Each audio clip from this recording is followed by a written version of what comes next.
Chère internautatrice, chers internautateur, bienvenue dans cette Trick Track TV un peu spéciale. Et alors vous allez ricaner parce que je vous dis toujours que c'est un petit peu spécial, sauf que là, vous allez voir, c'est quand même un peu très spécial. Puisque aujourd'hui, alors nous allons parler de jeux, mais pas que, puisque mes petits amis d'Anonymous ont l'habitude de dire nous sommes Légion. Moi, je ne suis pas Légion. Par contre, autour de moi, il y a des types un peu curieux, limite qui foutent les miquettes, qui eux ont l'air voilà. Et alors j'ai l'impression que les studios de Trick Track ont été envahis. On va essayer de négocier un petit peu le coup parce qu'on essayait ici d'être une petite tribu barbare qui vivait tranquille. Et puis voilà des gars qui nous apportent la civilisation. Messieurs, bonjour. Bonjour. Alors je vais vous laisser Bonjour. vous présenter parce que là déjà, les complications vont commencer. Bien sûr.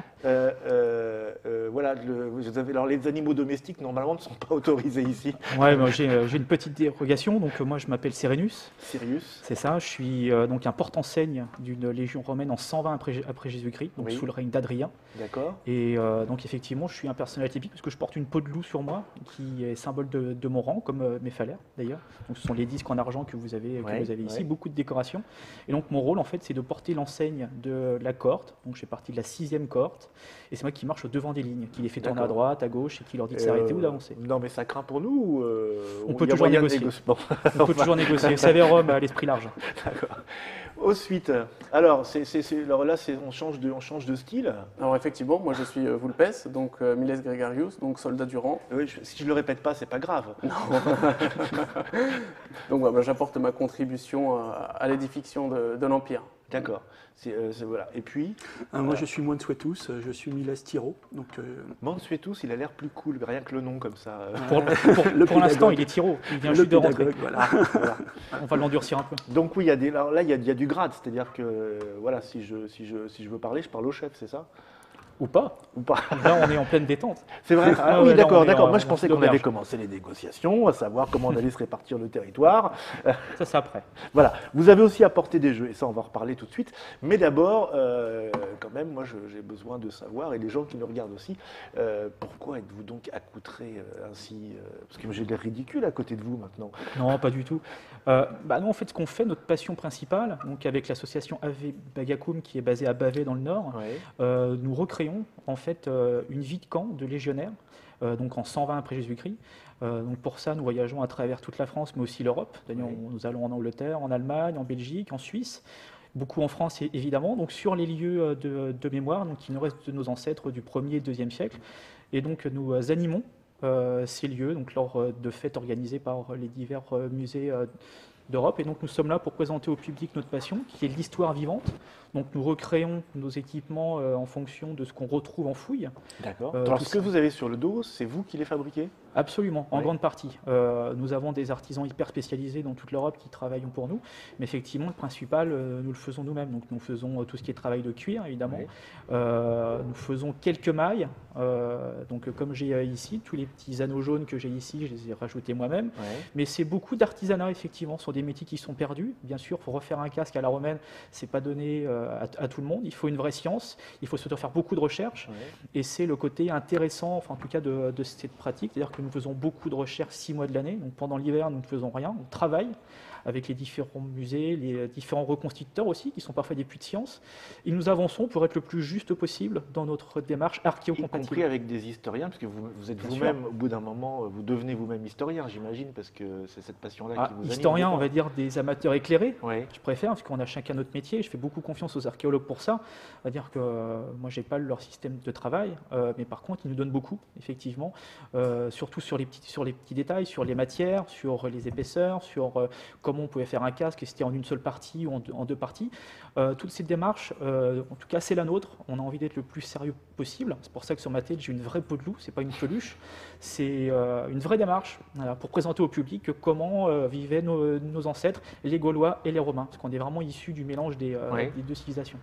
Ce que je voulais dire, donc, par rapport aux gens qui sont en train de nous écouter en ce moment, il y a, parmi lesquels il y a énormément de joueuses et de joueurs, c'est que ce n'est pas de ce qu'on appelle, nous, le grandeur nature. C'est-à-dire que ce n'est pas du jeu costumé, c'est du costumé, et c'est pas du jeu, en fait.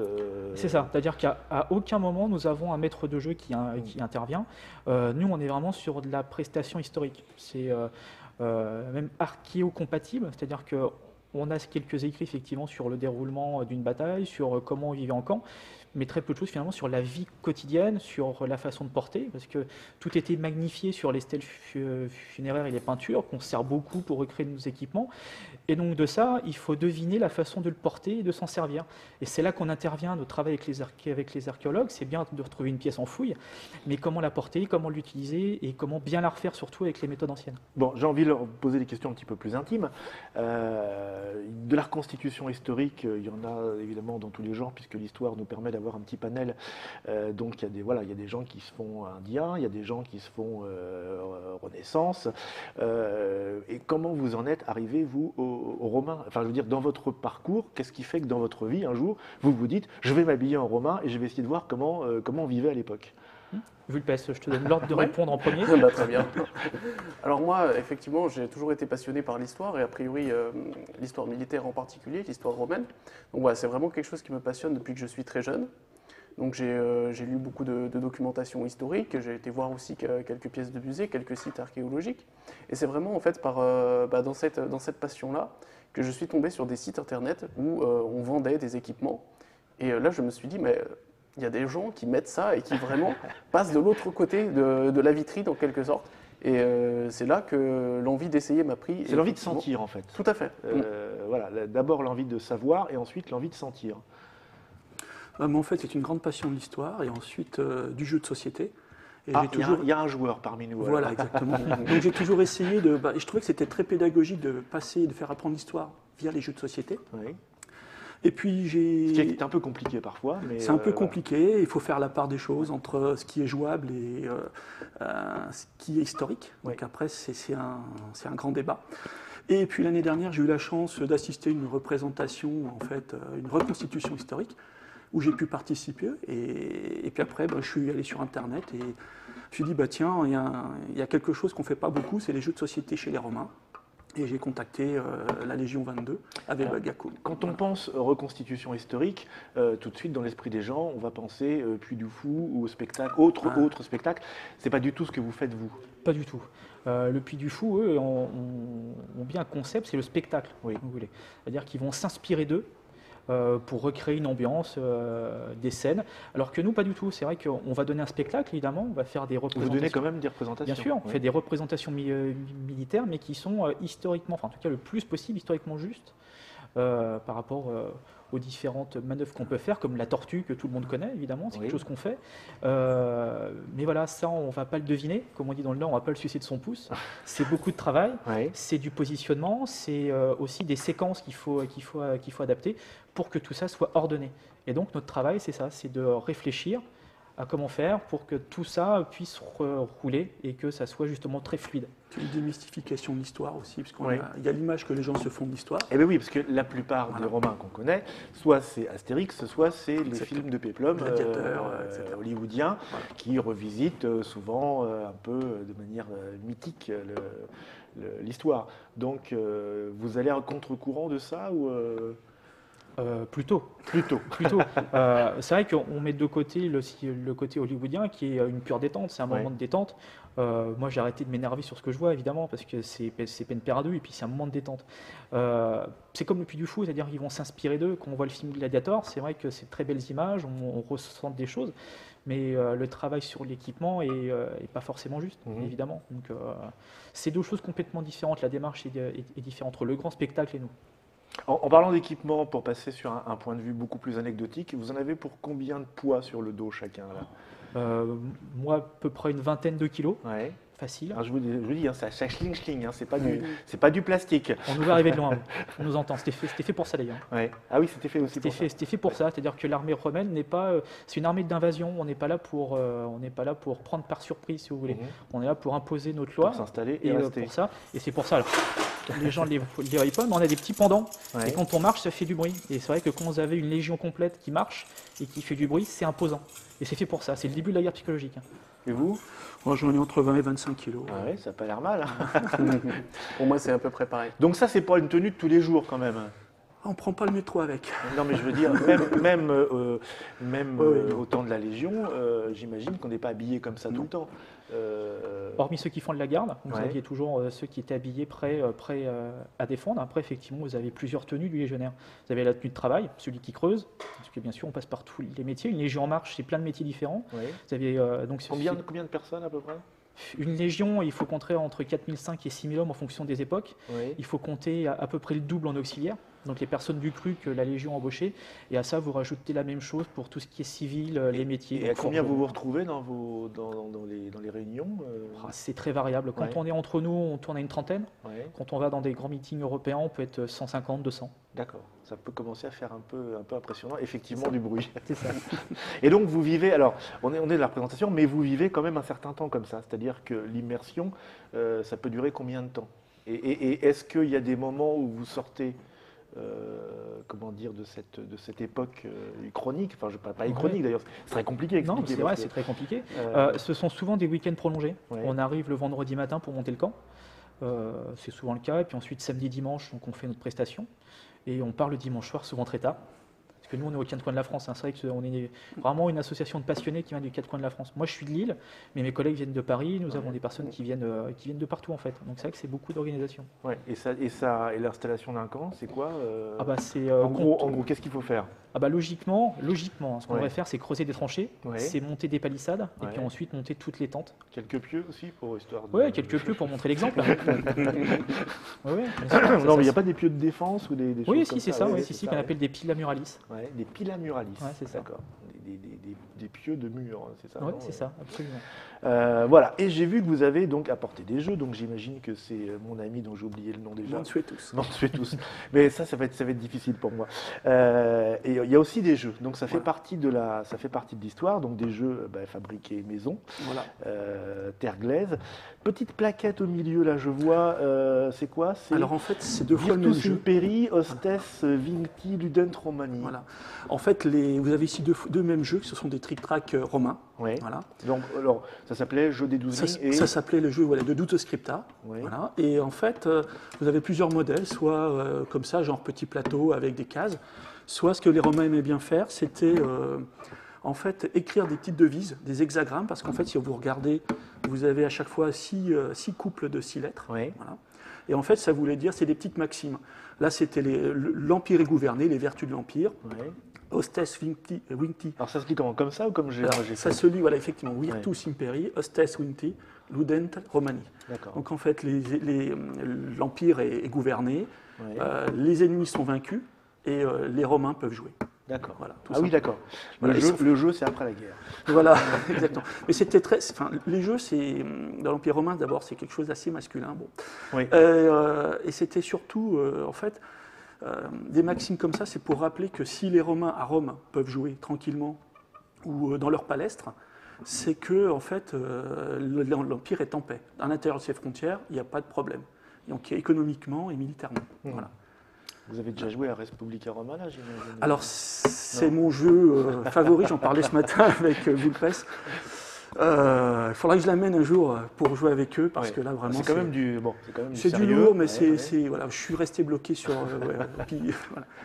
Ok, donc le jeu des 12 lignes, on explique un petit peu en gros Eh bien, en fait... comment ça se passe. Donc voilà, on a déjà dit, c'est l'ancêtre du trick-track, Track. donc l'ancêtre du jaquet, donc l'ancêtre du backgammon. Donc c'est un jeu souvent de parcours. C'est un jeu de parcours et un petit peu de blocage. On pense souvent que c'est un jeu de chance, mais finalement, avec votre jet de dés, vous devez vous débrouiller. Du hasard modéré. donc, Voilà, exactement. Dans l'univers ludique. Donc comment ça va se passer? On va décider qui est le premier joueur, bien sûr. Ensuite, eh bien, le premier joueur va lancer 2 dés. Il va lancer ces 2 dés, il va pouvoir faire avancer. Alors, les dés romains sont des dés cubiques. Alors oui, alors les dés romains sont déjà tous des dés cubiques, oui, quasiment tous. oui. Et On donnait en fait le dé qu'on utilise aujourd'hui. Il vient Non, de non, là, c'est beaucoup non plus ancien. Le dé cubique est apparu en Égypte Ouais. en 1300 avant Jésus-Christ, a priori. Parce que tous nos amis rôlistes, voilà, tous les dés Ouais. antiques ne sont pas du tout cubiques. Il y a des dés ils sont des 20, il y a des polyédriques, dés 12, ouais. etc. Effectivement, mais le vrai dé, le dé cubique est apparu chez les Égyptiens, pardon. Et ensuite, si on prend Homer, par exemple, il connaît déjà les dés cubiques, mais il ne sait pas les nommer. Uhum. Et plus tard, quand on prend d'autres auteurs grecs ou latins, là, on va commencer à partir. Ils vont donner un dé cubique, ils vont le nommer vraiment, mais il existait déjà.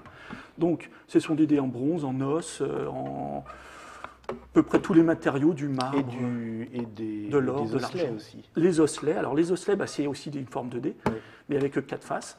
Et en fait, les règles étaient un peu particulières, puisqu'il s'agissait souvent de faire des combinaisons quand on lançait 4 osselets. Donc le coup de Vénus, par exemple. Alors oui, chaque combinaison porte un nom, voilà, avec des combinaisons bénéfiques et des combinaisons maléfiques. Exactement. Là, on raccroche les morceaux avec la divination et le jeu. Exactement. Au départ, en fait, c'est intimement lié. Il y a kéromancie.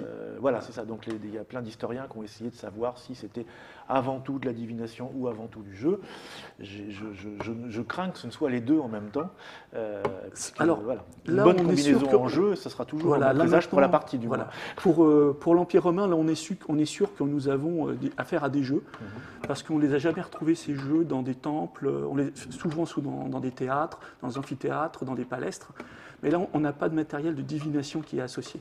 Là, c'est vraiment des jeux de plateau au sens strict.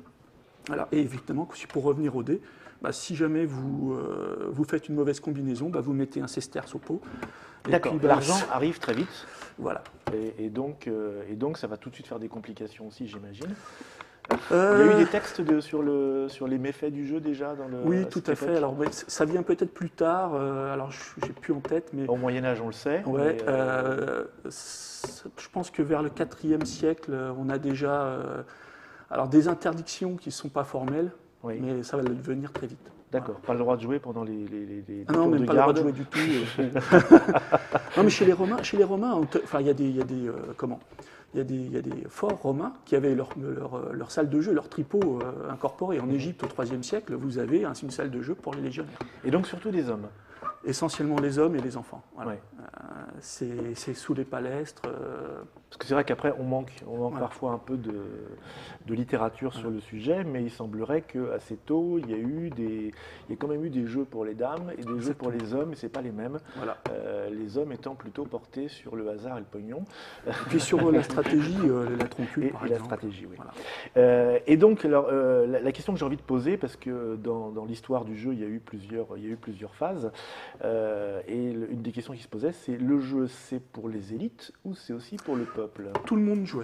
C'est-à-dire qu'on prend l'exemple des empereurs Claude et Auguste. Oui. Ils jouaient, ils ont même écrit des traités qui ont été perdus sur les dés, mais ça allait jusque quand on prend des amphithéâtres, par exemple en Syrie ou en Grèce ou en Afrique du Nord. Il y a des amphithéâtres qui sont gravés sur même les marches où on s'assoit, où on voit ces jeux-là sont gravés sur le sol. Voilà. Et donc c'est au gradin, c'est fait au-dessus, était réservé en fait. Ou même sur les pierres des bâtiments. Exactement. Voilà. Donc tout le monde joue, du plus humble au plus puissant. Après, il faut. Voilà. Et donc ça fait partie, enfin je veux dire, c'est pas seulement pour le plaisir, ça fait aussi partie de votre démarche d'historien que d'explorer, y compris des choses du quotidien. Parce que là, en fait, vous êtes des militaires, là, tous autant que vous êtes. Quid de la vie courante et du domestique? Le domestique, dans la Légion, vous avez toujours eu des esclaves. C'est vrai que même nous, pour s'arnacher, on s'entraide les uns envers les autres. Ah, vous avez des esclaves? Alors, nous, on n'en a pas. Des fois, quelques-uns, effectivement, on a des amis qui viennent, on leur donne une tenue d'esclave, et puis ils n'ont pas le choix. Parce que de toute façon, je rappelle qu'on a des armes. Mais non, c'est vrai que pour s'arnacher de la sorte, pour le faire tout seul, c'est beaucoup plus compliqué. Oui. Et c'est vrai que l'esclavage était monnaie courante. Enfin, ça faisait partie de la vie quotidienne à l'époque. Abolir l'esclavage aurait été une hérésie pour eux. Oui. C'était quelque chose de compliqué. Bon, mais c'était un esclavage sanglant, tortionnaire, ou un esclavage bienveillant? Ça pouvait. Et vous avez vu beaucoup de révoltes. Je pense à Spartacus, entre autres, qui, effectivement, à un moment donné, c'était chaud pour Rome. Son nom, Ah oui, c'était très très chaud. Il y avait plus d'esclaves que de gens libres à Rome à un moment donné. Donc c'est vrai qu'il a fallu réagir en conséquence. Mais on a beaucoup d'écrits d'esclaves qui se donnaient la mort, justement, quand leur maître trépassait. Donc là, c'est pas précis, je ne suis pas un spécialiste sur le sujet, mais c'est vrai que dans toutes les légions, vous aviez des esclaves. C'est une évidence. Et c'est vrai que les légionnaires aussi trimballaient leur famille avec eux. Donc quand ils avaient les moyens d'avoir une famille, ils avaient parfois les moyens d'avoir des esclaves. Ils en ramenaient comme tribu également pour les revendre à Rome. ou sur leur lieu d'affectation. Donc c'est monnaie courante, mais j'aime dire même que c'est une monnaie d'ailleurs. Ah oui, quasi ça même. s'échange en plus. Ah ouais, ça s'échange, bien sûr, ouais, bien sûr. Mais dans la Syrie-Rome, on le voit bien, quand le centurion vient, il a une petite tripotée d'esclaves qui meurent tous de la dysenterie, il est ruiné. Ouais. Voilà. Alors, je me permets de rebondir un peu sur Oui, ce que disait Cyrénos. rebondis, mais tu vas avoir du mal à rebondir. Oui, c'est vrai que là, c'est un peu lourd. Donc, en tant que soldat, c'est vrai que nous effectuons beaucoup de corvées, surtout les tironesses. Donc, il faut savoir que le soldat, et j'en reviens. L'équivalent du bleu bit, quoi. Exactement, c'est moi. Ça dure un an. Et Ça dure un an. J'en reviens Ça dure sur- un an réellement ou Ah ouais, ouais. Pardon, excuse-moi. Oui. Il n'y a pas de mal. J'en reviens sur ce que vous disiez tout à l'heure sur les méfaits du jeu. Oui. Il faut savoir que les soldats, quand ils sont en cantonnement, ils sont vraiment occupés par des corvées tout le temps, tout le temps. D'ailleurs, Adrien mène aussi des grands travaux pour ça, c'est pour occuper ses soldats. Le mur d'Adrien est construit par les légions, d'ailleurs, qui laisseront leur numéro de légion, de cohorte et d'unité Ouais. sur les murs, Oui, sur mais de les l'autre portes. côté, il y a Braveheart, si tu veux. Ça rigole pas. Et ils sont pas en bleu en plus. Donc voilà, au camp, nous faisons beaucoup de corvées. Ouais. On a une meule pour faire nous-mêmes notre pain. Ah bah ça doit pas être très bon. Ça oui. croustille un peu à cause des morceaux de pierre, mais on s'y fait. J'allais dire c'est du pain au sable. Voilà, donc beaucoup de corvées pour éviter Ouais. justement que les hommes s'ennuient, commencent à avoir peur ou à se battre entre eux, notamment du fait du jeu. Ah oui, d'accord. D'accord. Et alors donc vous effectuez réellement ces corvées, c'est-à-dire que c'est pas de la simulation. Alors on les présente. Vous les présentez Voilà, c'est-à-dire qu'on a une meule, on assigne un légionnaire, souvent un tiro d'ailleurs. comme ça. Et c'est C'est ça, ça. faire le à B. fait. Vous faites une meuleuse par contubernum, c'est-à-dire Meule à par main, baraquement de 5 à 8 légionnaires. Et chacun devait faire son pain, c'est-à-dire que chaque tente devait faire son pain à eux. Donc du coup, il y avait un boulanger, il y avait un chasseur. Il désignait quelqu'un dans la région pour pour se nourrir finalement. Oui, parce que l'approvisionnement est un vrai souci. Ah bah, ouais, c'est une armée en marche, hein. Ouais. C'est vrai que non, c'est très très compliqué. C'est une ville en marche, une légion, Mhm. voilà, avec ses artisans et ses habitants. Et capable de construire une petite ville en combien de temps? Ah bah ils montaient le fort très vite, hein. Vous Ouais. savez, en une journée ils arrivaient, une journée. ils montaient le camp. Hein. D'accord, donc ça veut dire qu'il y a des charpentiers, ça Ah, veut bien dire sûr. qu'il y a des forgerons. Bon, ça vous ne faites pas encore, vous ne détruisez pas des forêts pour construire des Non, non, non, non, non, c'est prévu. Hein, là, C'est prévu. D'ailleurs, on recherche du monde hein, pour abattre les forêts. D'accord, et quand vous êtes sur place, il y a aussi de l'entraînement militaire, c'est-à-dire Absolument. vous marchez des kilomètres avec ça sur le dos? C'est quelque chose qu'on fait Avec une fois par an. Formation et tout? Oui, absolument. Alors la marche, on le fait une fois par an. L'année dernière, nous avions fait 18 km et demi, donc avec un objectif de 20. On y est presque. Et vous On y avez est presque. combien de pertes? Aucune. Aucune. Et tout ça, c'est chronométré. C'est vrai que c'est dit dans beaucoup de livres. Une armée en marche marchait 50 minutes et se reposait 10 minutes. Mhm. Voilà, à peu près à 3-4 km/h en fonction. Avec les mulets, parce que les gars portaient beaucoup de choses sur eux, effectivement. Mais il y avait aussi les mulets qui traînaient tout le matériel lourd, j'ai envie de dire. Donc, je vous dis, Mais alors, c'est ça veut dire, impressionnant. vous qui avez éprouvé ceci, donc ça marche ou ça marche pas? Enfin, Ça je veux marche. dire, ça marche. C'est dur, ça Même, marche. même pour un être civilisé et un peu Alors, ventripotent comme C'est là qu'on Comme en vient l'homme un moderne. peu aux limites de la démarche, puisque même si on essaie d'être le plus pertinent possible dans nos équipements, dans la manière de les utiliser, voilà, on reste des hommes du 21e siècle et même si on essaie de se rapprocher, on ne peut pas se mettre dans la peau de quelqu'un qui, dès 10 ans, aidait aux travaux des champs et était tout de suite beaucoup plus dur que nous actuellement, quoi. Et vous parlez quelle langue? Essentiellement le latin encore. Mais le latin Vraiment à l'impératif. En tout D'accord. cas, pour les ordres militaires, quand on est en marche, quand on fait des prestations militaires, tout est en latin. Après, D'accord. sur la vie de camp, pour une meilleure compréhension, ici on parle au public en français, en flamand pour ceux qui savent parler flamand, parce qu'on fait beaucoup de choses en Belgique également. Ouais. Mais non, c'est essentiellement donc, français-latin. Tout ce qui est militaire est en latin de toute façon. D'accord. Et alors j'ai cru comprendre, j'ai cru déceler un petit truc dans votre esprit, parce que vous m'avez l'air de coller un peu votre imaginaire là-dedans. Quand on vient vous voir à l'association, j'ai l'impression qu'on doit respecter aussi un certain nombre de choses et que la hiérarchie militaire se retrouve un petit peu Ouais, c'est vrai. présente. Bah, ce qu'il faut imaginer, c'est que c'est notre passion. Ouais. Ça coûte un petit Un peu de bras, sous. Oui, c'est vrai. Ça coûte un bras. Donc c'est Ça vrai coûte que un ou deux esclaves finalement. oui, mais c'est ça. Bon, après, on va rechercher. C'est pas un problème, mais c'est vrai que on va présenter notre travail, mais il y a toujours des protections autour, effectivement. On touche pas au pot de bête, bien sûr, parce que il faut beaucoup d'autorisation pour en avoir, donc c'est très précieux pour nous. Ouais. Nos enseignes, évidemment, à plus d'un titre. Les enseignes à l'époque, c'était quelque chose de vénéré dans les rangs. Donc, d'ailleurs, elles sont mises dans une chapelle, il faut le savoir. Ouais. Et c'est vrai que c'est pareil, il y a toujours un cordon de sécurité archéo en bois et en corde, hein, mais c'est largement suffisant. Mais c'est quelque chose aussi de sacré pour nous. Quand on commence à comprendre la démarche et à comprendre les Romains, parce que c'est très compliqué, on se dit, bah oui, effectivement, voilà, il faut protéger ça un petit peu. Donc, mais c'est vrai que les gens peuvent rentrer dans le camp, vous avez des gardes, donc il faut les saluer. Il faut, Ah, on déconne pas. On déconne Donc pas. toi, tu es le dernier arrivé, c'est ça? Exactement. Et donc, voilà, il y a quoi? Il y a un bizutage, il y a un... Non, pas encore. Non. Je sais pas. En fait, vous avez un contu. Il y a le contu des nouveaux et des anciens, on les mélange un petit peu. Ouais. Et bah, c'est Il me regarde bizarrement. l'amitié virile, quoi. C'est, Et donc, comment on choisit son rôle? Parce donc, vous ne choisissez pas. Ah d'accord. Non, non. Déjà, ça, vous avez, ça, vous savez maintenant si vous y Vous allez. avez ce qu'on appelle un cursus honorum, comme à commence péon. l'époque. Vous commencez bleu bite, Oui. voilà. Vous en chiez, clairement. Voilà. D'ailleurs, vous n'avez pas de pendant à votre ceinturon. Non, ça Voilà. c'est Ça, moche. vous n'en avez pas, vous ne faites pas de bruit. Vous ne clinguez pas. Et non, pas du tout. Ça dure un an. Hein. Ils font leur classe, donc ils apprennent à se battre en rang, bien sûr, parce qu'une phalange, vous avez chacun à sa place. Vous avez Et, des armes là? On les Oui, a pas. absolument. Ouais. Je vous présente voilà, donc, ce qu'on appelle un Petit glaive. c'est ça. Voilà. Alors oui, donc là, massier quand même. Absolument. Ah oui, celui-là, Voilà. il est complètement opérationnel. Hein. Et le manche, C'est de l'ivoire. c'est de l'ivoire. Voilà. D'accord. C'est Ok. de Ivoire, l'ivoire avec du chêne. bois et d'accord. Donc Voilà, ça rigole c'est pas, ça pique. Absolument. Donc c'est une arme qui est bien ça- sûr tranchante, mais qui n'est pas faite pour faire de grands moulinets. Ouais. Comme vous pouvez l'imaginer. quand C'est on très est en court rang. en fait. Hein. Ah bien sûr, c'est très court. Ce n'est pas quelque chose qui coupe. Alors c'est tranchant évidemment parce qu'il faut faire le plus de mal possible. Mais quand on est épaule par épaule avec un Il y a le bouclier, bouclier, parce qu'il y a le bouclier. bien Ouais, sûr, d'accord. on ne peut pas du tout faire de l'escrime comme le 18e d'une manière élégante. Cette arme est faite avant tout pour tailler des stocks, si vous voulez. On est là pour pilonner. Et c'est vrai qu'à partir du moment où vous rentrez 4 cm, 4 ou 5 cm, la mort est quasi instantanée. Et en plus, elle est sûre. Les Romains sont des gens très pragmatiques.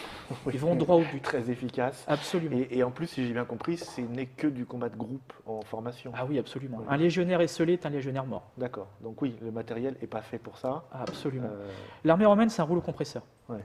C'est d'ailleurs beaucoup de troupes d'intervention comme les CRS utilisent ces méthodes. Et c'est vrai que vous avancez, donc il y a la première ligne qui pilonne. Les survivants qui restent des ennemis, on leur marche dessus, c'est les deuxième et troisième lignes qui les terminent au sol. Voilà. Et au fur et à mesure, parce qu'un combat est très très éprouvant, on combat à peu près entre 25 et 30 secondes. Comme dans Rome, si vous avez pu voir la série, à un moment donné, le centurion siffle et vous avez une sorte de rotation des hommes qui fait que en fait, vous êtes toujours frais. les Et premières lignes. Voilà, laissent absolument. la place et, Passe à l'arrière et laisse leur place à leurs collègues, donc ils les protègent de leur bouclier pour avancer. Et à ça- chaque mouvement ça de a fait bouclier, ses preuves un certain temps. ça a fait ses preuves pendant près de 800 ans. Ouais. Près de 800 ans. Ouais. Bon, si on veut vous contacter, Alors, vous pouvez nous contacter par mail, Ouais. évidemment. Je n'ai plus l'adresse en tête, mais sinon, on est facilement trouvable sur Facebook. ouais, on rappelle le nom de l'association AV Bagacoum, donc AV. oui, Ouais. AVE BAGACUM.